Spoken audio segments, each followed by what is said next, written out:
ఏమి శంకర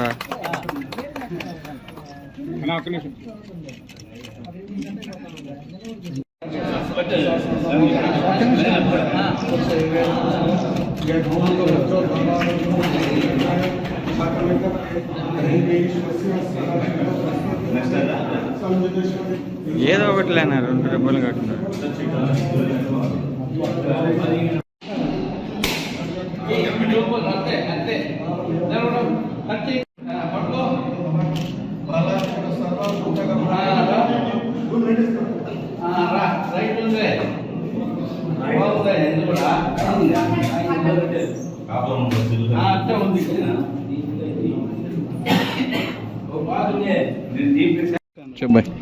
అందరికీ నమస్కారం.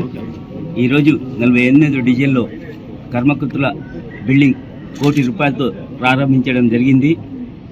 ఎందుకంటే ఇక్కడ ఉండే 5-6 వార్డుల స్థానికులు కానీ, మన నాయకులు కానీ, మన కార్పొరేటర్లు కానీ అనిలన్నకి చెప్పి వాళ్ళకి ఎవరు లేని వాళ్ళకి స్నానం చేయడానికి, చనిపోయిన వాళ్ళకి స్నానం చేయడానికి, పెట్టుకోవడానికి కష్టంగా ఉందని చెప్పడాగానే అనిలన్న స్థలాన్ని వెరిఫై చేయించి ₹1 కోటితో ఈరోజు 48 డివిజన్లో కర్మకృతుల బిల్డింగ్ స్థాపించడం జరిగింది. ఈరోజు ప్రారంభించుకున్నాం.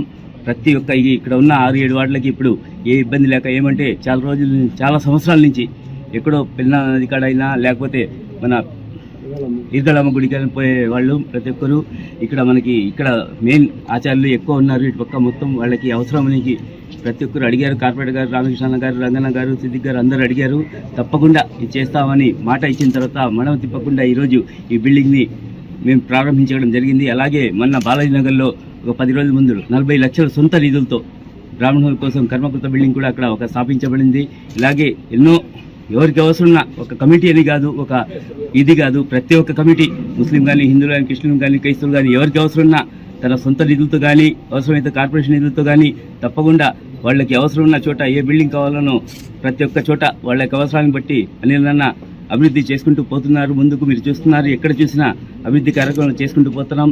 ప్రతి ఒక్కరూ వైఎస్ఆర్ కాంగ్రెస్ పార్టీని ఆశీర్వదించాలని మనస్ఫూర్తిగా కోరుకుంటూ, ఇంకా అనిలన్న అక్కడ బంపర్ మెజార్టీతో గెలుస్తున్నారు. ఇక్కడ నెల్లూరు సిటీలో వైఎస్ఆర్ కాంగ్రెస్ పార్టీ అత్యధిక మెజార్టీతో గెలుస్తున్నాం. ఎంపీ కానీ, ఎమ్మెల్యేలు కానీ ప్రతి ఒక్కరు క్లీన్ స్వీప్ చేయబోతున్నాం. ప్రతి ఒక్కరు ఆశీర్వదిస్తున్నారు జగనన్నని సీఎం చేసుకోవాలని. అలాగే వైఎస్ఆర్ కాంగ్రెస్ పార్టీ ఫ్యాన్ గుర్తుకి అత్యధిక మెజార్టీతో ఓట్లేసి గెలిపిస్తానని కోరుకుంటున్నాను.